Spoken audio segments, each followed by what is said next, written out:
Bueno, pues y me da mucho gusto saludar en este espacio y le quiero dar la bienvenida a Santiago Varela. Él es economista y experto en el tema de monedas digitales. Santiago, me da mucho gusto saludarte y bueno, gracias por aceptar participar en este espacio. ¿Qué tal, Oscar Mario? Buenas noches. No, al contrario, gracias a ti por tenerme. Es un gusto estar aquí platicando contigo y con tu audiencia. Bueno, pues vamos rapidísimo a la historia de las monedas digitales, que ni son monedas, sí son digitales, pero realmente pues es un medio de intercambio, que todavía pues muy pocos entienden y son los que deben de participar para adquirir las mismas y no quienes pues no conocen a profundidad su mecanismo para la compra y venta. Pero bueno, adelante, Santiago. Claro, pues mira, qué interesante lo que mencionas, ¿no? Primero, 40 segundos. Medio de pago, pero algo muy común y algo que le gusta a la gente enfatizar sobre esta tecnología, particularmente la del Bitcoin, es que es un resguardo de valor. Entonces esas son dos características 30. importantes. Y relacionando la pregunta inicial, ¿no? Que me preguntas, pues, oye, ¿de dónde vienen? ¿Cuál es la historia de todo esto? ¿No? ¿Cómo, de dónde salió? Pues mira, te voy a interrumpir porque tengo que ir a una pausa, pero es muy interesante saber quién es el padre de las monedas digitales o específicamente de la Bitcoin. Regreso a platicar con Santiago Varela. Él es economista, experto en Bitcoin. Santiago, si me permites, voy rápido en esto que mencionamos con el auditorio, un poquitito de historia en relación pues al Bitcoin, que tiene que ver pues con el surgimiento de las criptomonedas, a las que también se les puede llamar criptodivisas o criptoactivos en algunos ámbitos, y que son un medio, decíamos, digital de intercambio. Cumple con esta función de una moneda, billetes, monedas, y de ahí que se le conozca con ese nombre. Sin embargo, pues es algo, también como platicaba contigo antes de la pausa, totalmente pues abstracto, digital, que utiliza métodos criptográficos para asegurar sus transacciones financieras y controlar la creación de nuevas unidades y verificar la transferencia de activos. Por tanto, podemos considerarlas como una alternativa descentralizada a las monedas digitales. Y con este término de descentralizada, bueno, hay diversas acepciones, pero nos referimos a que estas monedas o activos digitales no son controlados por un único servicio o una empresa. Lo mismo pasa con las monedas convencionales centralizadas y organizadas por entidades y bancos, por lo que son un método opuesto a ambas y bueno, no conforman lo que conocemos como base monetaria, cuya emisión de estas monedas y billetes pues depende de los bancos centrales de cada país alrededor del mundo y también su control. Y bueno, te preguntaba sobre la historia y quién es el padre. La primera criptomoneda efectivamente fue el Bitcoin y creado por pues no sabe qué es, Satoshi Nakamoto, seudónimo que corresponde a alguien que nadie sabe exactamente quién es, y esta persona publica en el año 2000, creo que fue 2009, 2010. Correcto, el 31 de octubre del 2008. 2008. Publica Satoshi Nakamoto este white paper. Exacto, un artículo en 2008, entonces yo había dicho 2009, 10, 2008, este artículo en el que describía precisamente un sistema de pagos al que llamó Bitcoin, y a cabo de unos meses el público, pues la primera versión de software que permitía gestionar la red de la moneda y empieza a interactuar en foros con los primeros interesados y también muchos rivales, ¿no? Que se aprovecharon del desconocimiento, de la ignorancia y de, pues, también lo atractivo de un activo digital, o ¿cómo lo llamabas tú? ¿Cómo lo llamaste? Lo llamaste de alguna manera, que subía y subía de precio y comenzó prácticamente en cero, pero también, ahora ya te dejo hablar, Santiago, pues no dejes de mencionar que en los primeros años fue un método de cambio o de intercambio, ¿no? Ahí también viene, ¿no? De cambio o intercambio eh, que utilizaba o comenzó a utilizar los expertísimos en delincuencia organizada. Y yo me acuerdo de grupos terroristas muy específicos, como cuando vivía sus mejores épocas ISIS, para la compra de petróleo y la compra de armamento. Bueno, te dejo, Santiago, con esta pequeña introducción. Así es, que qué interesante y es una muy buena introducción para que comencemos a platicar de esto. Como bien mencionas, Satoshi Nakamoto es considerado el padre de esto, dado que el 31 de octubre de 2008 publicó el white paper de Bitcoin en un foro de aficionados de tecnología y especialmente un grupo se les llama como cypherpunks. A pesar de que Bitcoin podríamos decir que es la primera moneda digital o criptomoneda, en realidad no es la primera, más bien es la primera que funcionó, ya que es un esfuerzo de investigación de 30 años. O sea, este grupo de tecnólogos que te menciono de los cypherpunks estuvieron activos desde los años 80 y 90 buscando alguna solución para poder mejorar el dinero y evolucionarlo justamente para que hubiera como un dinero nativo del Internet. Y ese primer intento, que más bien fue exitoso, fue Bitcoin. Y lo que hizo Satoshi Nakamoto, no sabemos si haya sido una persona, hombre, mujer, un grupo de personas, o incluso hay teorías de que fue el mismo gobierno de Estados Unidos, pero sea quien haya sido, lo que hizo Satoshi Nakamoto es introducir algo que bien ya estabas describiendo. Él introdució en un sistema monetario, uno, la descentralización, y dos, la seguridad. Esas dos cosas nunca se habían combinado antes en un sistema monetario. Y justamente, ya bien que mencionas a los bancos centrales y la emisión monetaria que hacen ellos para crear la base monetaria, que pues hoy todos conocemos, ¿no? Como los billetes y las monedas que usamos en el día a día. Para poder preservar la seguridad, ellos tuvieron que recurrir a la centralización, lo cual es el Banco Central, ¿no? La misma palabra lo dice por sí sola. Y la genialidad de Satoshi Nakamoto es que creó descentralizarlo. En otras palabras, pudo hacer un libro de contabilidad distribuido que no tuviera que estar nada más en la computadora del Banco Central, ya sea de México, de Estados Unidos o de la Unión Europea, sino un libro de contabilidad de una base monetaria que se está actualizando en tiempo real en computadoras por todo el mundo. No importa dónde estén, si tienen acceso a electricidad, pueden conectar una máquina y empieza a validar transacciones, lo que tú también ya bien mencionabas en introducción, y esto es de hecho lo que lleva a la minería de Bitcoin, ¿no? Así se fue creando. Y el otro tema muy interesante que tocas es justamente el de la delincuencia, porque ha sido algo que le ha hecho mucho ruido a esta tecnología en sus primeros años de adopción.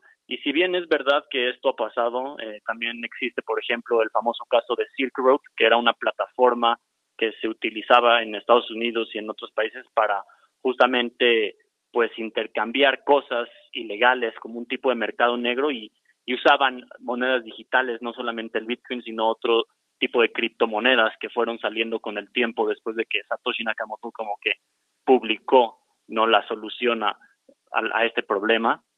Y hoy en día en realidad, y también ya, o sea, históricamente, el porcentaje de transacciones que en realidad se utilizan para la delincuencia es menor al 1%, dado que en realidad esta red monetaria es la más transparente del mundo. Tú podrías checar cualquier transacción, quien sea que la haga, no va a decir su nombre, pero dice un seudónimo que más o menos se podría rastrear a la identidad de una persona, ya con, pues ahora sí, con todo el análisis de datos que traen las instituciones financieras, bancarias y gubernamentales. Entonces, en realidad, para un delincuente o para un criminal, esta es la peor red monetaria que podría usar, porque absolutamente todo va a quedar registrado y se va a poder ver todos los movimientos. Por otro lado, lo mejor que podría hacer un delincuente, un criminal, pues es usar billetes y monedas, porque esas no dicen, vinieron de acá y antes de acá estuvieron en tales manos. Entonces, es un tema muy interesante. Sí, porque pues uno de los principales obstáculos ha sido la falta de regulación o reglamentación por parte de las autoridades federales, monetarias de los bancos centrales y por ende, pues tantos fraudes, ¿no? Que se han cometido por Vidales como este tipo que lo peor que le pudo pasar fue apellidarse el banquero frito, ¿no? Y que pues está allá en la cárcel, que vivía allá en algún país caribeño, pero son muchos los que pues venden la zanahoria con un pasado verdadero, pero con un futuro totalmente incierto, ¿no?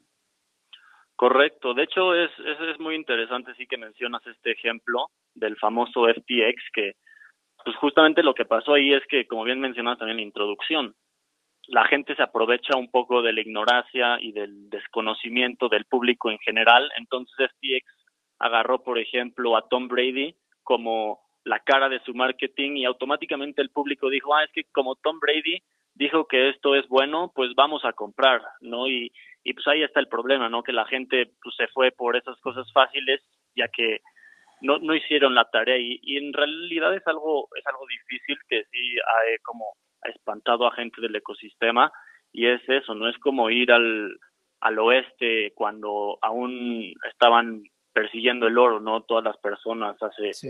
cientos de años y cuando iban hacia el oeste en busca de nuevas oportunidades, pues en el camino había vaqueros que les quitaban todas sus cosas, que los asaltaban, no había parches, había peligros y muy pocos lograban llegar hasta la costa oeste donde estaba realmente lo que buscaban. Y un poco esa analogía está pasando en el mundo digital, ¿no? Realmente si tú buscas Bitcoin en Google, los primeros chance 1000 artículos que te salen en realidad no son chance los mejores y es difícil encontrar, por ejemplo, todavía artículos académicos, ¿no? Que vengan de personas que están en el sistema en la tecnología Bitcoin y poco a poco eso ya está empezando a darse justamente bien que mencionas la parte regulatoria. Nosotros sabemos muy bien de segunda mano que ahí en el Banco Central de México pues están trabajando directamente con una empresa que se llama Chainalysis y justamente lo que hacen es analizar, ¿no? Todo lo que está pasando en los blockchains y estudian el comportamiento de las diferentes carteras, los diferentes individuos, de los flujos de dinero y también no han querido pues hacer la regulación porque en cierto sentido lo que pasa no solamente con el Bitcoin o con el blockchain, cualquier tecnología ahora sí que innovador y que avanza muy rápido, es que si el regulador se trata de meter demasiado rápido en su ignorancia, ¿no? Y ahora sí que inocentemente puede hacer una regulación que más bien impida la investigación, el desarrollo, la innovación, el emprendimiento. Y creo que pues sí es entonces importante eso, ¿no? Que bien parece que se está haciendo en el Banco de México, no se están haciendo esfuerzos pues por capacitar a la gente de alguna manera para que sepan cómo tomar decisiones más informadas y asimismo pues hacer regulaciones que beneficien a todos los mexicanos, ¿no? Y fomenten ahora sí que el emprendimiento, la innovación y todas estas cosas en nuestro país. Sí, y bueno, está la gran disyuntiva y además pues demasiadas opiniones encontradas en si finalmente convendría que este activo digital sustituyera las, a los billetes y las monedas, pero están llegando muchas preguntas, comentarios del auditorio, es un tema que interesa a muchos. Lleva entonces 15 años de vida Bitcoin, ¿no? 15 años más o menos. Es correcto. 15 años de vida. Oye, yo tengo aquí de mis apuntes, que yo vivo de los apuntes y de los garabatos que hago en la mesa, en los papeles que tengo aquí sobre la mesa siempre, yo me acuerdo de momentos muy especiales del precio, bueno, desde cero, ¿no? Pero yo no sé por qué siempre tengo esta tablita aquí, que es cuando llegó a $2,500, cuando saltó a $12,500, cuando subió a $25,000 y hace poquitito a $62,000 y bueno, hoy está sobre los 60, $61,000, ¿no? No sé si tú tengas más o menos esas etapas de brincos del Bitcoin y también retrocesos, ¿eh?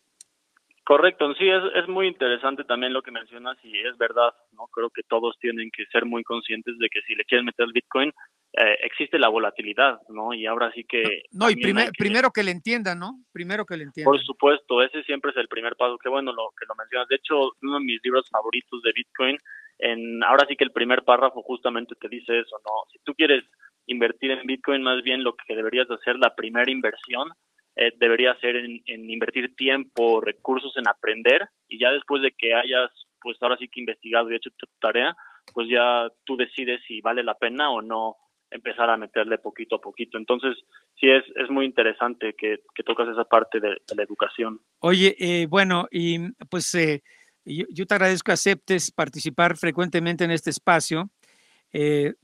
A ver si la próxima hablamos sobre, pues ahora todos los especuladores ya no lo mencionan tanto, pero yo me acuerdo cuando estaba sobre los $25,000, decían, no, es un activo que puede llegar, activo digital que puede llegar a los 100,000. Bueno, ahorita todavía se menciona, ya está en los 60, se menciona. que puede llegar a los 100,000 o hasta el $1,000,000.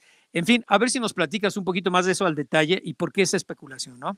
Por supuesto, y de hecho, qué bien que mencionas esto y esa grafiquita que tú mencionas, también le recomiendo a la audiencia que pues nada más usen cualquier gráfica de Bitcoin y traten de entenderlo con la siguiente narrativa. El Bitcoin tiene épocas de vida realmente y va viviendo cada 4 años. ¿Y a qué me refiero con eso?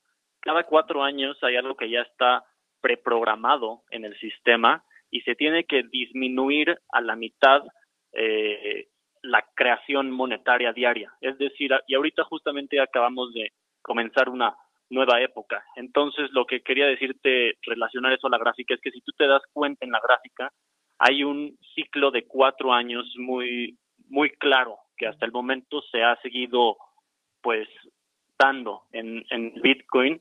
Ahorita estamos comenzando una nueva época que es la quinta época en la vida del Bitcoin, porque en el año 2024 hubo algo que se llama el halving. El halving es esto que te digo. Antes de abril 2024, cada día se estaban creando 900 Bitcoins al día en promedio.